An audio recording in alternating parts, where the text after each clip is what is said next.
السلام عليكم ورحمة الله وبركاته. الحمد لله نحمده ونستعينه ونستغفره ونؤمن به ونتوكل عليه ونعوذ بالله من شرور أنفسنا ومن سيئات أعمالنا. من يهده الله فلا مضل له ومن يضلله فلا هادي له، ونشهد أن لا إله إلا الله وحده لا شريك له، ونشهد أن سيدنا ومولانا محمدا عبده ورسوله.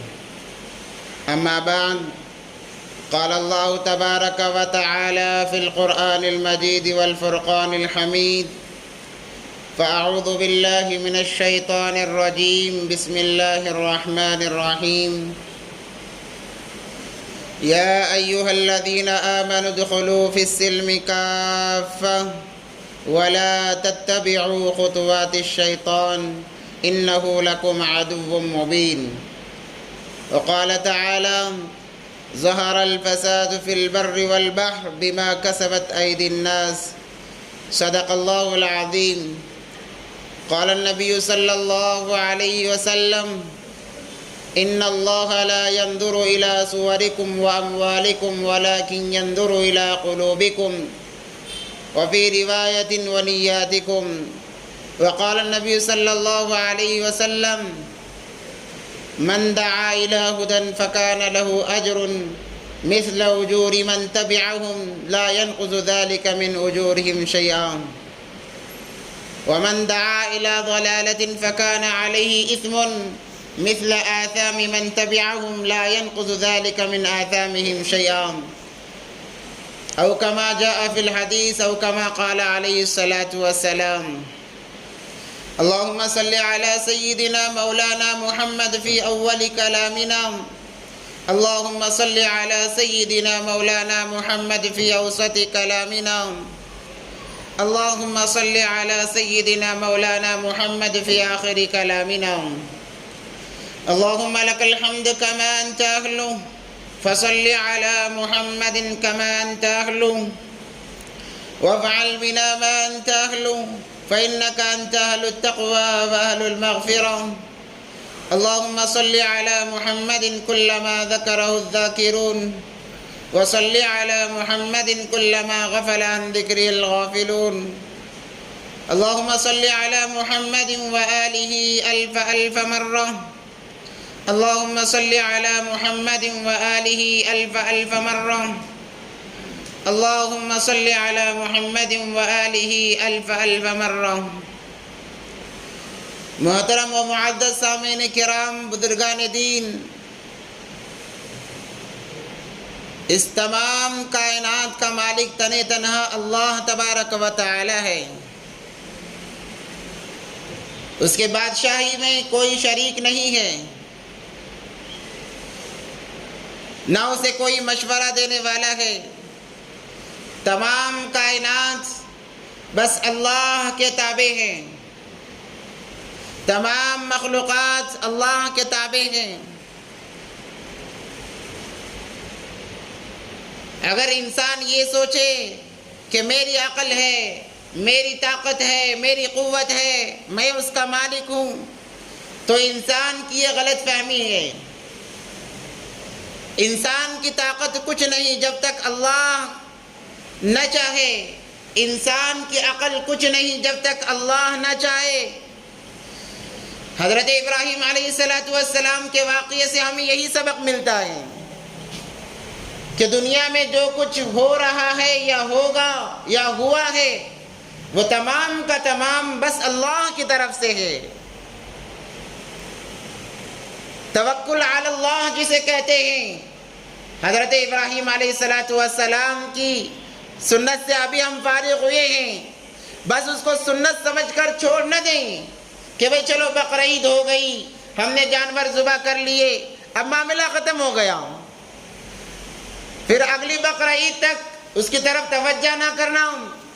یہ عقل مندی کی بات نہیں ہے. دین کے ہر جز سے، ہر شعبے سے ہمیں سبق لینا چاہیے کہ اللہ ہم سے کیا چاہتے ہیں۔ ایک واقعہ قرآن میں آیا جسے ہم نے سنا ہے، اب اس پر ہم عمل پیرا ہو جائیں۔ واقعہ ہمارے سامنے اس لیے لایا گیا، واقعے کا تذکرہ ہمارے سامنے اس لیے کیا گیا کہ ہم اس سے سبق حاصل کریں، ہم کچھ سبق لیں اس سے، ہماری زندگی میں کچھ تبدیلی آئے۔ یہ نہیں کہ جیسی پہلی زندگی تھی اب بھی ویسی ہی زندگی گزرے۔ ہم نے ہزاروں جانور اللہ کے نام پر قربان کیے، ہزاروں جانوروں کا ہم نے اللہ کے لیے خون بہایا قربانی کے نام پر۔ جانور جاتے جاتے ہمیں سبق دے گئے، اے اللہ کے بندو، ہم تو جانور ہیں، ہماری کوئی وقعت نہیں ہے، تم تو حضرت انسان ہو، تم زمین کے خلیفہ ہو، اللہ نے تمہیں نائب بنایا ہے۔ ہم جیسی گونگی مخلوق جو بات نہیں کر سکتی، وہ مخلوق اللہ کے حکم کے آگے ایسا جھک گئی کہ ہم نے اپنی تمام کے تمام جانوں کو قربان کر دیا۔ اب اس کے بعد تمہارا نمبر ہے کہ تم اللہ کے لیے کیا کر سکتے ہو۔ ہماری موت کو تم کس انداز سے لیتے ہو، جو تم نے ہماری قربانی کی ہے اس سے تمہیں کیا سبق ملتا ہے، ہم بھی تو دیکھنا چاہتے ہیں۔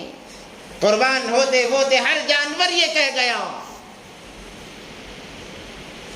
اپنی زندگی بدلو، اپنی زندگی کے اندر تبدیلیاں لاؤ۔ حضرت ابراہیم علیہ السلام کا واقعہ یہ ہمارے زندگی کے اندر تبدیلی لانے کے لیے تھا، ورنہ اس سے پہلے، عید سے پہلے کتنے لوگ مر گئے، ان کو یہ نعمت حاصل نہیں ہوئی، ان کو یہ موقع نہ ملا کہ وہ اس کو ادا کرتے اور اس سے کچھ سبق سیکھتے۔ اللہ ہماری زندگیوں کو بدلنا چاہتے ہیں، اس لیے اللہ تبارک و تعالیٰ نے ہمیں باقی رکھا، ہماری زندگی سلامت رکھی تاکہ ہم اس چیز سے، اس واقعے سے عبرت لیں، ہم بھی ویسے اللہ پر توکل کرنے والے بن جائیں جیسے حضرت ابراہیم علیہ السلام نے کی ہے۔ بادشاہ کے سامنے پیش کیا گیا، معلوم ہے بڑا ظالم بادشاہ ہے، مارنا اس کے لیے کھیل تماشے کے برابر ہے، مگر دل میں سوچنے لگے یہ کچھ نہیں کر سکتا جب تک اللہ نہ چاہے، جب تک میرا اللہ میرے ساتھ میں ہے، چاہے جیسا ہی کیوں نہ بادشاہ ہو، اس کی کچھ چلنے والی نہیں ہے۔ آگ میں ڈالا جانے لگا، ظاہری اعتبار سے آگ نقصان پہنچاتی ہے، ہمارے دماغ میں یہ بات آتی ہے کہ آگ جلا کر راکھ کر دے گی، وہ بھی تو انسان تھے، مگر کہنے لگے دل میں کہ یہ بھی اللہ کی مخلوق ہے، اللہ جب تک نہ چاہے آگ میرا بال بھی بھیگا نہیں کر سکتی۔ ایسا توکل اللہ پر ہونا چاہیے بندے کو، جب اللہ سے تعلق ایسا جڑ جاتا ہے، اللہ تبارک و تعالی دنیا کو تمہارے قدموں تلے ڈال دیں گے۔ ایسا تعلق، ایسا توکل صحابہ نے کیا، کر کے بتایا۔ صحابہ نے دنیا پر حکومتیں کی ہیں، کسی کی مجال نہیں کہ صحابی کو نیچا دکھا سکے۔ ایک مرتبہ حضرت عمر فاروق رضی اللہ تعالیٰ عنہ کے زمانے میں زلزلے آنے لگے جیسے آج زلزلے آتے ہیں۔ حضرت عمر فاروق رضی اللہ تعالیٰ عنہ نے ایک کوڑا مارا زمین پر، کہنے لگے اے زمین رک جا، تجھ پر انصاف کرنے والا عمر باقی ہے۔ زمین نے حرکت کرنا بند کر دیا۔ یہ کب ہوا؟ جب اللہ پر توکل ویسا ہوا، اللہ پر اعتماد ایسا ہوا، اللہ نے تمام مخلوقات کو تابع بنا دیا۔ یہ مخلوقات، یہ دنیا، یہ تمام کی تمام انسانوں کے لیے ہے، تمام کی تمام انسانوں کے لیے بنائی گئی ہے۔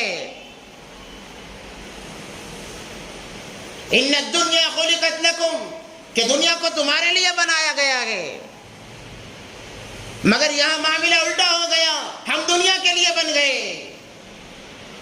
وَخُلِقْتُمْ لِلْآخِرَةِ، اور انسانوں کو آخرت کے لیے بنایا گیا ہے، اللہ کے لیے بنایا گیا ہے کہ وہ ہر وقت اللہ کی کبریائی بیان کرتے رہیں، اللہ کی تعریف بیان کرتے رہیں۔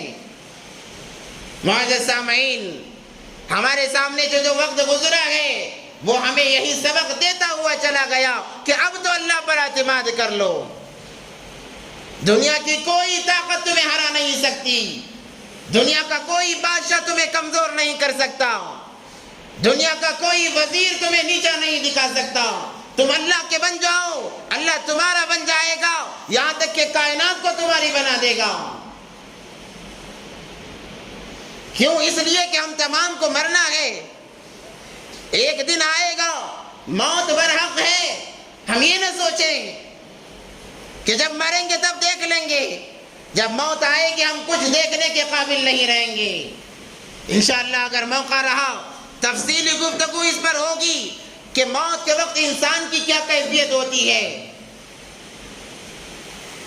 انسان مدہوش ہو جاتا ہے۔ حضرت ابراہیم علیہ السلام جب عراق سے نکلے ہیں سفر کرتے ہوئے، جاتے ہوئے ایک بستی کو دیکھا کہ بستی ویران پڑی ہوئی ہے، آبادی ویران پڑی ہوئی ہے، کوئی انسان نہیں ہے۔ جاتے جاتے ابراہیم علیہ السلام نے سوچا، یا اللہ یہ کیسا تیرا معاملہ، ایک آباد بستی تھی جہاں انسان رہا کرتے، انسان کا بسیرا جہاں ہوا کرتا، اب یہ ویران پڑ گئی ہے، یا اللہ یہ ان کو تو کیسا دوبارہ اٹھائے گا۔ ابراہیم علیہ السلام کے دل میں خیال آیا، وَإِذْ قَالَ إِبْرَاهِيمُ رَبِّ أَرِنِي كَيْفَ تُحْيِي الْمَوْتَى، قرآن کہتا ہے، اللہ نے فرمایا اولم تؤمن، کیا تمہیں یقین نہیں ہے کہ میں زندہ کیسے کرنے والا ہوں؟ ابراہیم علیہ السلام نے فرمایا بلا ولیکن لیطمئن قلبی، یا اللہ مجھے تو یقین ہے مگر میں دیکھنا چاہتا ہوں، آنکھوں سے مشاہدہ کرنا چاہتا ہوں کہ تو کیسے زندہ کرتا ہے۔ قال فخذ أربعة من الطير فصرهن إليك ثم اجعل على كل جبل منهن جزعا ثم ادعوهن يأتينك سعيا۔ اللہ تبارک و تعالیٰ نے فرمایا ابراہیم 4 پرندوں کو لو، 4 پرندوں کو لو اور انہیں ذبح کرو، پروں سمیت ان کے گوشت کو مکس کرو، یعنی ان کا قیمہ بناؤ، ان کی گردنیں الگ رکھ کے۔ امام قرطبی رحمۃ اللہ علیہ فرماتے ہیں کہ گردنوں کو الگ رکھنے کا حکم فرمایا گیا، 4 پرندوں کو لیا گیا اور ان کا قیمہ پروں سمیت بنایا گیا۔ اللہ نے کہا جاؤ پہاڑ، 4 پہاڑ پر ذرا ذرا قیمہ مکس کیا ہوا رکھ کر آ جاؤ۔ ثم ادعوهن يأتينك سعيا، اور کہا کہ اب آنے کے بعد بلاؤ ایک ایک پرندے کو، تم اپنی آنکھوں سے دیکھ لو گے کہ میں کتنا بڑا بادشاہ ہوں، میری قدرت کتنی بڑی ہے، میری کبریائی کتنی بڑی ہے۔ ابراہیم علیہ السلام نے 4 پرندوں کو لیا، ان کا قیمہ بنایا، مکس کیا، پروں سمیت گردنیں ان کی الگ رکھی، 4 پہاڑوں پر جا کر ذرا ذرا رکھ کر آ گئے، اور آ کر اپنی جگہ پر جہاں پر ذبح کیا تھا ایک ایک پرندے کا نام لے کر بلایا۔ قرآن کہتا ہے ثم ادعوهن يأتينك سعيا، کہ گوشت ہوا میں اڑتا، گوشت ہوا میں اڑتا، اور ہر جگہ سے ذرا ذرا ذرات الگ ہوتے، ذرات الگ ہوتے۔ دیکھتے ہی دیکھتے پرندوں کے ڈھانچے بننے شروع ہو گئے، اور ڈھانچے بن کر پرندے بن کر تیار ہو گئے، اور دوڑتے ہوئے حضرت ابراہیم علیہ السلام کی طرف آ رہے ہیں۔ اللہ اپنی قدرت بتا رہے ہیں کہ میں کتنی بڑی قدرت والا ہوں، پھر بھی انسان اللہ سے منہ پھیرا ہوا ہے۔ حالات، جب انسان اللہ سے منہ موڑتا ہے حالات آتے ہیں، پریشانیاں آتی ہیں، زلزلے آتے ہیں، بارش نعمت ہے وہ زحمت بن جاتی ہے، اللہ کا عذاب بن جاتی ہے۔ تو دوڑتے ہوئے پرندے آئے، ابراہیم علیہ السلام نے ان سروں کو آگے کرنا چاہا الگ الگ طریقے سے، جو پرندہ جس کا سر ہے وہی قبول کر رہا ہے، اگر دوسرا سر پیش کیا جائے وہ قبول نہیں کر رہا ہے۔ دیکھتے ہی دیکھتے تمام اپنی گردنیں قبول کر لیتے ہیں۔ ابراہیم علیہ السلام نے دیکھ کر کہا یا اللہ مجھے تو یقین تھا مگر میں اپنی آنکھوں سے دیکھنا چاہتا تھا۔ اللہ تبارک و تعالیٰ نے 4 پرندوں کا اس کے اندر تذکرہ کیا ہے۔ وہ 4 پرندے کون سے ہیں؟ مفسرین کرام الگ الگ نام بتاتے ہیں. امام قرطبی رحمۃ اللہ علیہ بتاتے ہیں اس میں ایک کوا تھا، ایک مور، ایک بطخ اور ایک مرغ تھا. اب سوال پیدا ہوتا ہے پرندے تو بہت سارے ہیں، مگر اللہ نے حضرت ابراہیم علیہ السلام کے دل کی بات کو بتانے کے لیے ان پرندوں کا انتخاب کیوں کیا؟ اگر چاہے دوسرے پرندوں کو لے لیتے تھے، کبوتر تھا، چڑیا تھی، اور بھی بہت سارے پرندے تھے، مگر انہی پرندوں کو کیوں لیا گیا؟ قربان جائیں علماء پر، اگر وہ نہ ہوتے تو آج ہم میں سے کوئی ایمان پر باقی نہ رہتا. علماء نے ایک ایک آیت کو کھنگالا ہے، ایک ایک آیت کے مطلب اور مقصد کو سمجھنے کے لیے کئی راتیں ان کی قربان ہوئی ہیں. علماء فرماتے ہیں اس کی وجہ یہ ہے کہ ان کے اندر جہاں اچھائیاں ہیں وہاں خرابیاں بھی ہیں، جہاں اچھائیاں ہیں وہاں خرابیاں بھی ہیں. جیسے ہم کتے کے حالات پڑھتے ہیں، اس کے اندر بہت ساری خرابیاں ہیں. لگ جائے بدن پر گیلا، کپڑا ناپاک ہو جاتا ہے، ہم اس کو اتنا گندا سمجھتے ہیں. جہاں خرابیاں اس کے اندر ہے، برتن کو منہ لگا لے 7 مرتبہ دھونا پڑتا ہے، مگر جہاں خرابیاں اس کے اندر ہے، اس کے اندر 10 ایسی صفات ہیں کہ اگر اس کی ایک ایک صفت کو انسان اپنا لے ولی بن جائے گا. اس کی ایک ایک صفت کو، ایک ایک عادت کو اپنا لے انسان ولایت کے درجے پا سکتا ہے. تو ان کے اندر جہاں اچھائیاں ہیں وہاں خرابیاں بھی ہیں. علماء فرماتے ہیں سب سے پہلے کوا، اس کے اندر اچھائی یہ ہے کہ جب وہ کسی کھانے کی چیز کو دیکھتا ہے تو اکیلا نہیں کھاتا بلکہ تمام کو دعوت دیتا ہے. یہ اس کی اچھائی ہے، تمام کو دعوت دے کر کھاتا ہے، یہ اس کی اچھائی ہے. مگر برائی کا تذکرہ جو اس کے اندر خرابی ہے، بعض علماء نے اس کا تذکرہ کیا، وہ یہ کہ جب وہ صبح کرتا ہے تو وہ مری ہوئی چیز کو کھاتا ہے، یعنی مردار چیز کو کھاتا ہے. کوے کے اندر یہ خرابی ہے. اللہ تبارک و تعالیٰ کو یہ پسند نہیں ہے کہ کوئی مخلوق ہو وہ مردار چیز کھائے، حرام چیز کھائے. کتنی باریکیاں ہیں. اب انسان صبح اٹھتے ہی حرام کمائی کی طرف جاتا ہے، کمانے کے معاملے میں حرام حلال کی انسان کو کوئی پرواہ نہیں ہے. اللہ تبارک و تعالیٰ نے کوے کا انتخاب اس لیے فرمایا کہ وہ صبح ہوتے ہی مردار جانور کھاتا ہے، حرام جانور کھاتا ہے، اس لیے اس کوے کو لیا گیا. لمبا واقعہ میں مختصر عرض کرتا جا رہا ہوں. اس کے بعد میں لیا مور کو. مور کے اندر بہت ساری اچھائیاں ہیں، مگر علماء فرماتے ہیں اس کے اندر تکبر زیادہ ہے، گھمنڈ زیادہ ہے. اس لیے آپ دیکھو گے کہ اس کا گھونسلہ پیڑ کے اونچائی پر رہتا ہے. وہ پیڑ کے نچلے حصے میں کبھی گھونسلہ نہیں بناتا. وہ کہتا ہے کہ مجھ سے اونچا کوئی نہ ہو. اس لیے مور کو لیا گیا. یہ عادتیں اس لیے بتائی جا رہی ہیں کہ انسان اپنی عادتوں کو، اگر کسی انسان کے اندر یہ عادتیں پائی جا رہی ہیں، انسان ان عادتوں کو نکالے، ورنہ ان کا معاملہ بھی ویسے ہی ہوگا جیسے ان 4 پرندوں کا ہوا. یہ ہمارے لیے عبرت ہے. اور اس کے بعد میں لیا گیا بطخ کو. صفات تو بہت ہیں، مگر علماء فرماتے ہیں کہ وہ ہمیشہ جب بھی اسے دانا ڈالا جائے وہ اپنے گردن کے ایک حصے میں ہمیشہ جمع کر کے رکھتا ہے، اس کی حیثیت سے زیادہ جمع کر کے رکھتا ہے. یہ بھی اللہ کو ناپسند ہوا، اس لیے بطخ کو لیا گیا.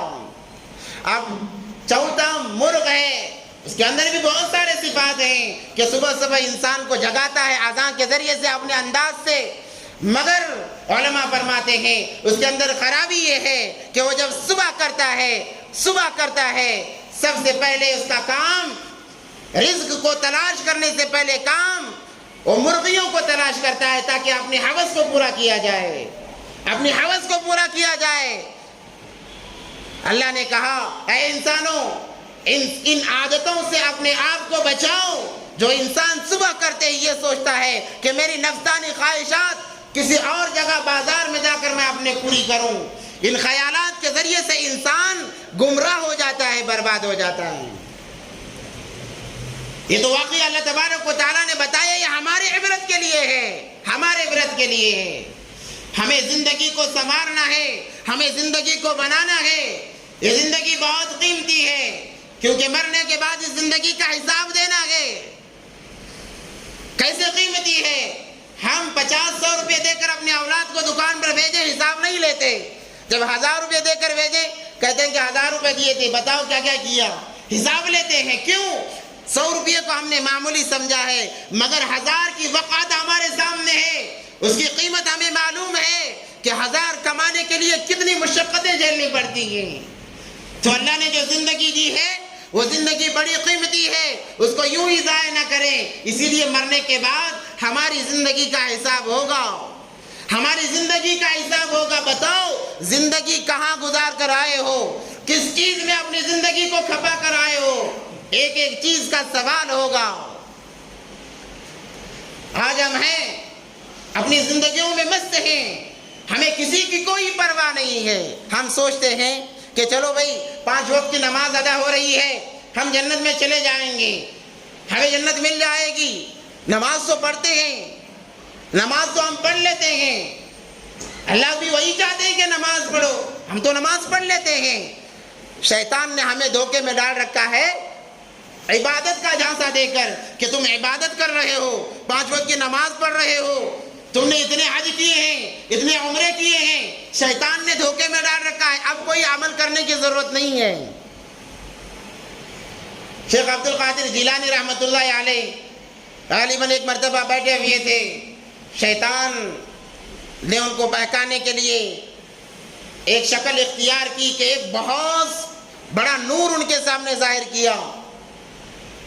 اس سے پہلے ایک آدمی کے پاس، عبادت گزار کے پاس گیا جو بہت ہمیشہ عبادت کیا کرتا تھا، اس کے پاس گیا اور جا کر کہنے لگا، یہ دیکھو اے فلانے، میں خدا ہوں، میں اللہ ہوں، تمہاری عبادت سے میں خوش ہو گیا، اب تمہیں عبادت کرنے کی ضرورت نہیں، میں تمہیں معراج پہ لے جاتا ہوں، آسمانوں پر لے جاتا ہوں، میں تمہیں خود تمہاری عبادت سے خوش ہو کر میں تمہیں آسمانوں کی سیر کراؤں گا۔ وہ کہا اچھا اللہ آپ اللہ ہو، خدا ہو، میری عبادت سے خوش ہو گئے، چلو اگر عبادت کی ضرورت نہیں میں چلتا ہوں۔ شیطان لے جا کر انہیں نالی کے اندر پھینک کر آ جاتا ہے۔ اس کے بعد شیخ عبد القادر جیلانی کے پاس جاتا ہے رحمۃ اللہ علیہ اور کہتا ہے ایک نور ظاہر کر کے، میں خدا ہوں، تمہاری عبادت سے میں خوش ہو گیا، تمہارے اعمال سے میں خوش ہو گیا، اب اس کے بعد تمہیں عمل کرنے کی ضرورت نہیں، اس براق پر سوار ہو جاؤ اور آسمانوں کی سیر کرو۔ عبد القادر جیلانی رحمۃ اللہ علیہ جہاں ولایت کے مقام کو پہنچے ہوئے تھے، ولیوں کے سردار تھے، وہی ایک عالم دین تھے، بہت بڑے عالم بھی تھے۔ انہوں نے کہا کمبخت دور ہو جا مردود، تو مجھے بہکانے کی کوشش کر رہا ہے، میرے حبیب حضرت محمد مصطفیٰ صلی اللہ علیہ وسلم پر نماز معاف نہیں ہوئی، مجھ جیسے ادنا غلام پر نماز معاف ہو سکتی ہے، نکل جا یہاں سے، دور ہو جا۔ وہ کہنے لگا عبد القادر تمہارے علم نے تمہیں آج بچا لیا۔ عبد القادر جیلانی رحمۃ اللہ علیہ نے کہا اے مردود، مجھے میرے علم نے نہیں، مجھے میرے خدا نے بچایا ہے، میرے علم کی یہ حیثیت نہیں کہ مجھے بچا لے، میرے اللہ نے، میرے خدا نے مجھے بچایا ہے۔ الغرض شیطان نے یہ وہم ہمارے دلوں میں ڈال دیا ہے، دماغوں میں، کہ ہم نماز پڑھ لیتے ہیں، روزہ رکھ لیتے ہیں، یہ عبادتیں ہمیں کامیابی دلائیں گی۔ اللہ قرآن میں فرماتا ہے ام حسبتم ان تدخلوا الجنة ولما يأتكم مثل الذين خلوا من قبلكم مستهم البأساء والضراء وزلزلوا حتى يقول الرسول، اے لوگو اس دھوکے میں نہ رہو کہ میری پنجگانہ نمازیں مجھے نجات دلا دیں گی، میرا روزہ مجھے نجات دلا دے گا، میری زکوٰۃ مجھے نجات دلا دے گی۔ سب سے پہلے یہ جاننا ضروری ہے کہ یہ نمازیں ہماری قبول بھی ہو رہی ہیں نہیں ہو رہی ہیں۔ اللہ اکبر۔ علامہ اقبال کا شعر ہے،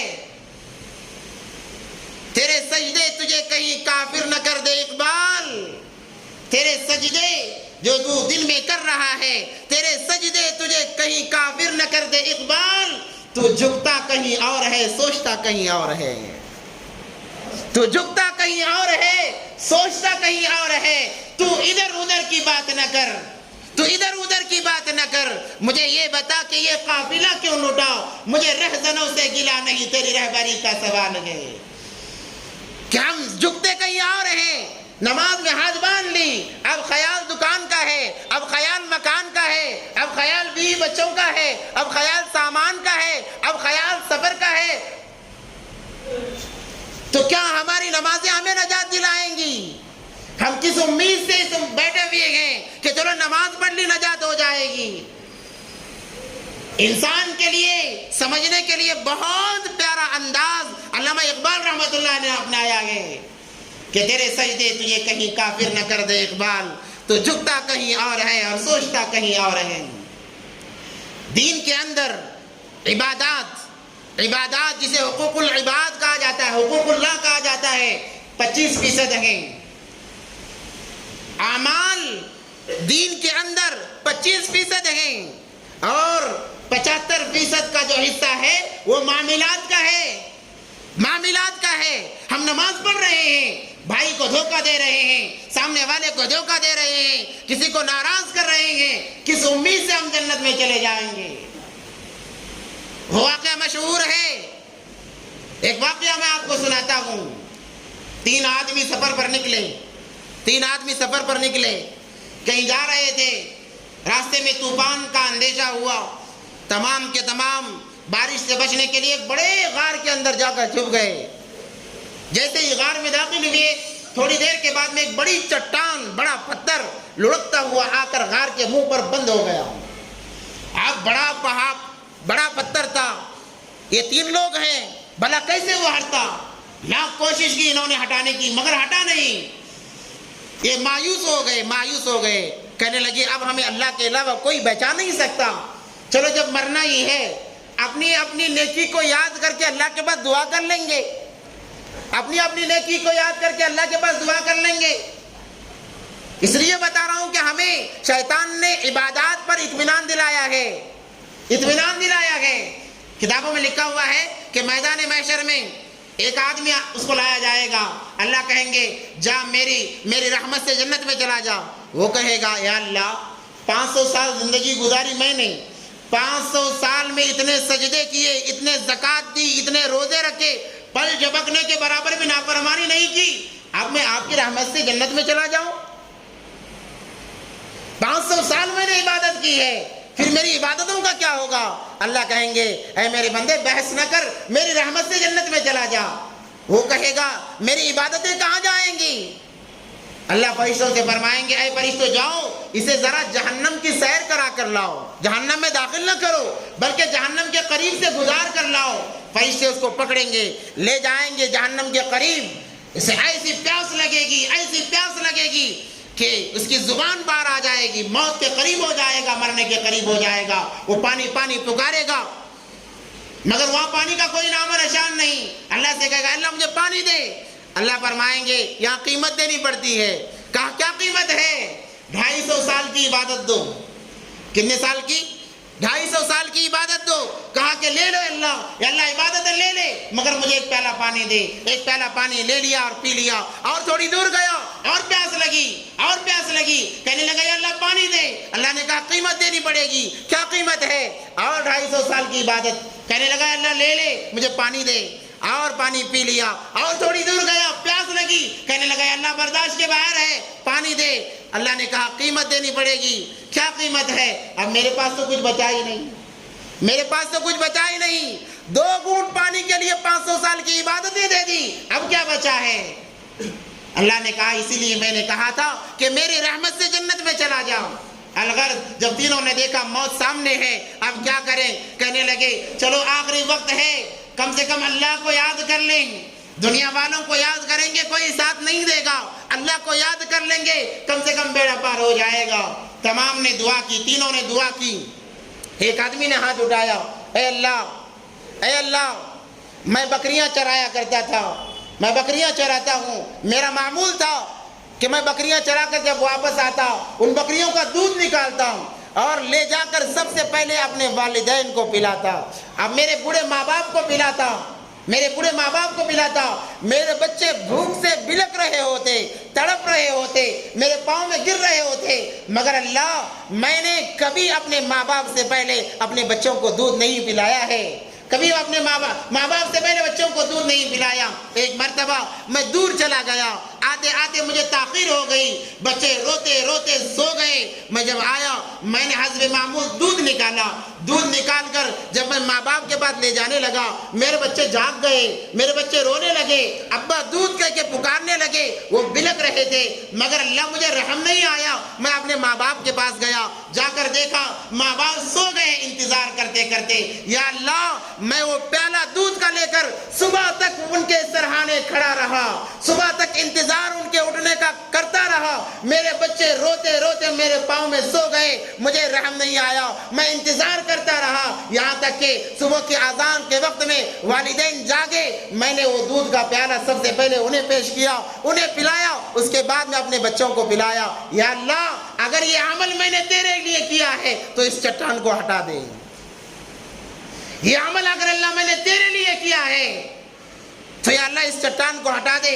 جیسے ہی دعا کی چٹان ذرا سی ہٹ گئی، اب امید کی کرنیں جاگ اٹھی، دوسرے نے دعا کی، اے اللہ تو نے مجھے بہت مال دیا تھا، میں بڑا مالدار تھا، مگر میری ایک بری عادت، جو عورت مجھے پسند آتی اس سے میں استعمال کرتا اور پیسے دے دیتا۔ ایک روز میری خالازاد بہن میرے پاس آئی اور فریاد کرنے لگی، مجھے اس پر رحم نہیں آیا، میں نے اپنے ضرورت کا مطالبہ کیا، وہ کہنے لگی میں ایسی عورت نہیں ہوں، میرے بچے بھوک سے بلک رہے ہیں اس لیے تیرے پاس آئی ہوں، مگر مجھے رحم نہیں آیا۔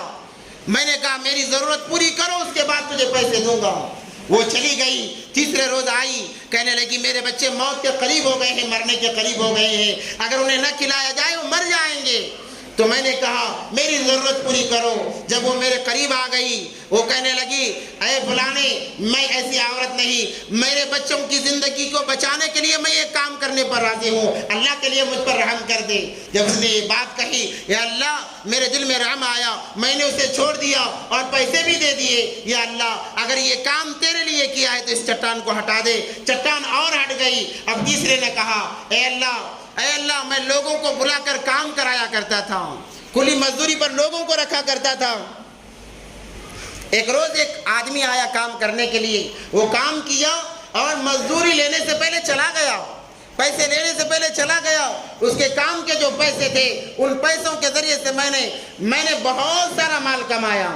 ایک زمانے کے بعد میں چند سال کے بعد میں وہ آیا اپنی مزدوری مانگنے لگا۔ میں نے کہا اے فلانے تمہاری مزدوری تمام ہیں، یہ اتنے اونٹ ہیں، اتنے ہاتھی اتنے گھوڑے ہیں، یہ تمام کے تمام تیرے ہیں۔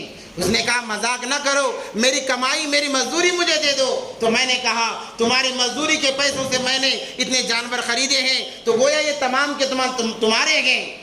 اس نے کہا صحیح میں میرے ہیں؟ ہاں تمہارے ہیں۔ وہ آدمی تمام جانور لے گیا، تمام بکریاں، تمام اونٹ، تمام گھوڑے، سارا کا سارا لے گیا، ایک بھی نہ چھوڑا۔ یا اللہ اگر یہ عمل میں نے تیرے لیے کیا ہے تو اس چٹان کو ہٹا دے۔ اللہ نے اس چٹان کو ہٹا دیا، تینوں کے تینوں صحیح سلامت باہر نکل آئے۔ اس واقعے سے ہمیں پتہ یہ چلتا ہے کہ وہاں پر جو انہوں نے اللہ کو واسطہ دیا ہے وہ عبادتوں کا واسطہ نہیں دیا کہ اللہ میں نے فرض تیرے لیے پڑھی ہے، میں نے روزہ تیرے لیے رکھا ہے، میں نے زکوٰۃ تیرے لیے دی ہے۔ کسی نے عبادات کا واسطہ نہیں دیا، واسطہ دیا ہے تو اعمال کا، حقوق العباد کا دیا ہے، والدین کی خدمت کا، پڑوس والوں کی خدمت کا۔ حقوق العباد بہت بڑی چیز ہے۔ حقوق العباد کی ادائیگی کے بغیر اعمال سے انسان جنت میں نہیں جا سکتا۔ صرف اعمال کی بنیاد پر انسان جنت میں جا نہیں سکتا جب تک حقوق العباد کی ادائیگی نہ ہو۔ میدان محشر میں 3 کچہریاں ہوں گی، 3 عدالتیں ہوں گی، ایک کفر و شرک کی، ایک حقوق اللہ کی، تیسری حقوق العباد کی۔ 2 کچہریوں کے اندر بالکل معافی نہیں ہے۔ ہر انسان کو ان کچہریوں سے گزرنا پڑے گا، ہر انسان کو ان کچہریوں سے گزرنا پڑے گا۔ جو شرک ہے اس کے اندر کبھی معافی نہیں ہے۔ اللہ کہیں گے تو نے شرک کیا ہے کہ کبھی معافی نہیں۔ حقوق العباد اللہ اللہ کہیں گے یہ میرے ذمہ نہیں ہے، جاؤ جس کا تم نے دل دکھایا ہے، جس کو ناراض کیا ہے، جس کا حق مارا ہے، جاؤ اس سے پہلے معافی مانگ کر آؤ، اگر وہ معاف کر دے میں بھی معاف کر دوں گا۔ ان کے اندر معافی نہیں، حقوق العباد کا جامع، حقوق اللہ کا جامع معاملہ آتا ہے، عبادات کا جامع معاملہ آتا ہے۔ اللہ کہتے ہیں یہ میرے ذمہ ہے، میں چاہوں گا معاف کر دوں گا، اگر نہ چاہوں پکڑ کر دوں گا۔ واقعہ مشہور ہے، ایک عورت دیندار پنجگانہ نمازی، ہر دوسرے دن روزہ رکھنے والی، مگر ایک بلی کو اس نے بھوکا مار دیا۔ نمازی ہے، عبادت گزار ہے، روزہ دار ہے، زکوٰۃ دیتی ہے، دین کا ہر کام کرتی ہے، مگر ایک جانور کو اس نے تڑپا کر بھوکا مار دیا۔ جب اس کا انتقال ہوا اللہ نے کہا جاؤ منہ کے بل گھسیٹ کر اسے جہنم میں پھینک کر آؤ، اس نے میری مخلوق کو تڑپا کر مارا ہے۔ یہاں بلی کو مارا گیا، بے ناحق مارا گیا، جس کی وجہ سے جہنم میں ڈال دیا گیا۔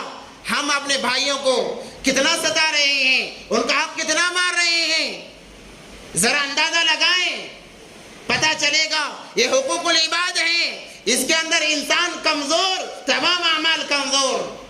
ایک انسان کا فیصلہ جنت میں ہوگا، وہ جنت میں جانے کی تیاری کرے گا، اس کا پڑوسی دوڑتا ہوا آئے گا، اللہ اس کو جنت میں نہ بھیجے۔ اللہ فرمائیں گے کیوں؟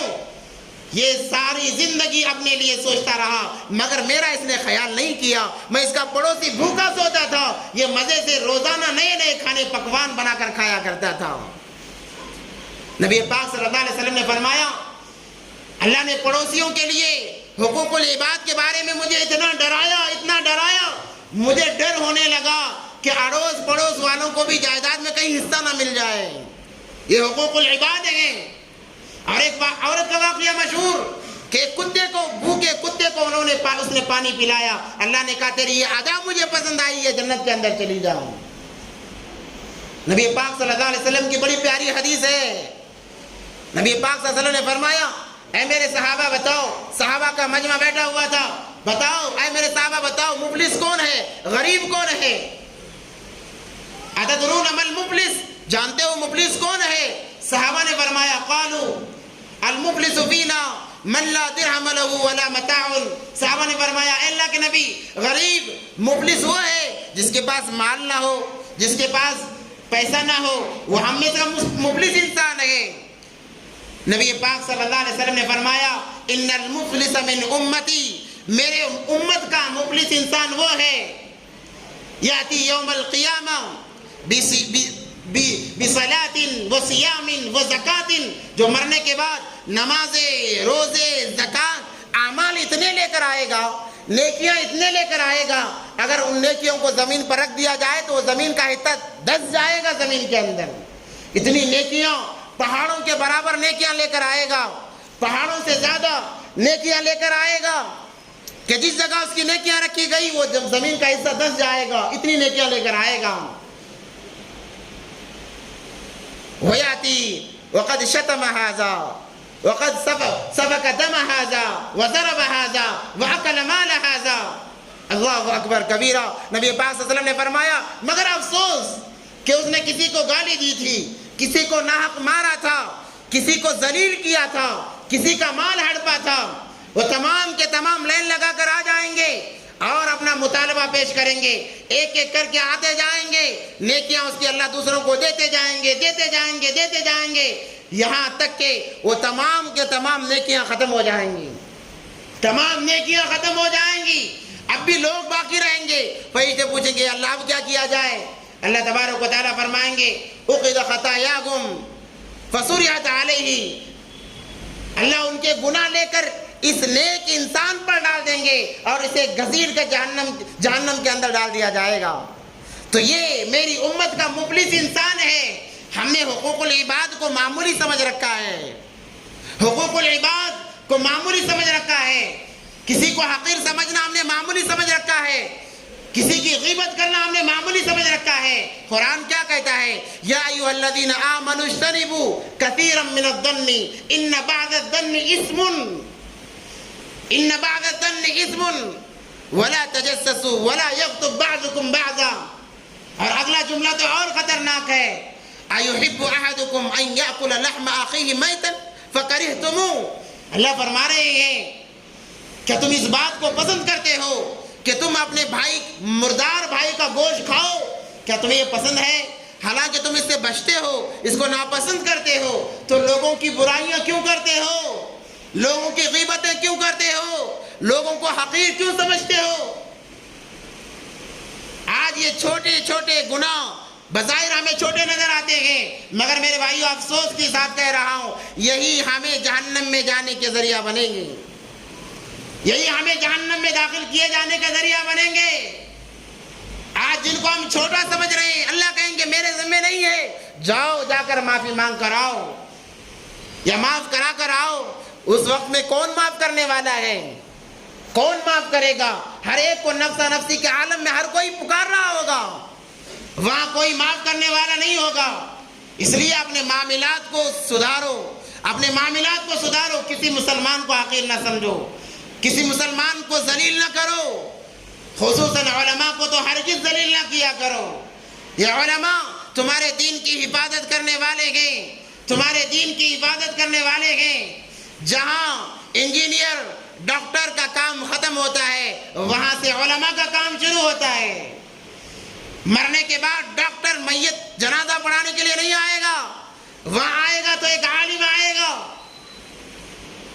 تمہارے پیدائش سے لے کر تمہارے مرنے تک، یہاں تک کہ دفن کیے جانے تک تمہیں علماء کی ضرورت ہوگی۔ احادیث میں آتا ہے مرنے کے بعد میدان محشر میں بھی علماء کی ضرورت ہوگی۔ جب تمام فیصلے ہو جائیں گے، جنتی جنت کے اندر چلے جائیں گے، اس وقت میں ایک بڑی جماعت ایک چیز کے، ایک سوال کے تلاش میں لگی ہوگی، جواب میں لگی ہوگی، تلاش کر رہی ہوگی۔ ان سے کہا جائے گا کہ جاؤ اپنے علماء سے پوچھ کر آؤ، تمہیں کس چیز کی ضرورت ہے، اپنے علماء سے پوچھ کر آؤ۔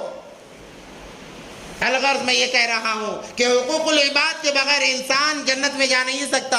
اگر جنت میں جانا ہے حقوق العباد کو اپنانا ضروری ہے، اپنے معاملات کو درست کرنا بہت زیادہ ضروری ہے، ورنہ ہم پکڑے جائیں گے، ہمارے اعمال ہمارے منہ پر مار دیے جائیں گے۔ اس لیے میں کہتا ہوں کہ شیطان کے بہکاوے سے ہم نکلیں، کہ شیطان نے دھوکے میں ڈال رکھا ہے۔ ہاں، اس کا مطلب یہ نہیں کہ عبادتیں نہیں کرنا ہے، یہ تو کرتے رہنا ہے، مگر ڈرتے بھی رہنا ہے کہ میری وجہ سے کسی کو تکلیف نہ ہو، میری وجہ سے کسی کی دل آزاری نہ ہو۔ اسی لیے جب حج پر جاتے ہیں کیا کہا جاتا ہے؟ احادیث میں کیا آتا ہے؟ اپنے محلے کے، اپنے رشتہ داروں کے پاس جاؤ اور معافی تلافی کرو۔ اگر کسی کا حق دینا ہے، حق دیے بغیر حج پر جاؤ گے، حج قبول نہیں ہوگا۔ تمہیں حقوق ادا کرنے پڑیں گے، معافی تلافی کرنی پڑے گی۔ کیوں؟ بڑا مشقت کا راستہ ہے، ہو سکتا ہے تمہیں موت بھی آ جائے، تم مر بھی جاؤ۔ اگر حقوق کو سر پر رکھ کر مرو گے تمہاری بخشش بھی نہیں ہوگی۔ اسی لیے معاف کرایا جاتا ہے، معافی تلافی کرائی جاتی ہے۔ اتنا بڑا یہ مقام ہے حقوق العباد کا، آج اسی کے اندر ہم بالکل کمزور ہیں۔ ہم سمجھتے ہیں کہ یہ کوئی معنی نہیں رکھتے، کسی کو مار دیا یہ کوئی معنی نہیں رکھتا۔ نبی پاک صلی اللہ علیہ وسلم کا جب آخری وقت تھا، کھڑے ہوئے ممبر پر کہنے لگے اے میرے صحابہ، اب میرا وقت بالکل کم بچا ہے، اب میں ایسا لگ رہا ہے کہ تمہارے بیچ سے میں نکل جاؤں گا۔ اگر میں نے کسی کو تکلیف دی ہے خدا کا واسطہ دیتا ہوں مجھے معاف کرو۔ کون کہہ رہے ہیں؟ دو جہاں کے سردار جن کے صدقے میں تمام کائنات وجود میں آئی ہے، صحابہ کا وجود بھی نبی پاک صلی اللہ علیہ وسلم کے جوتیوں کے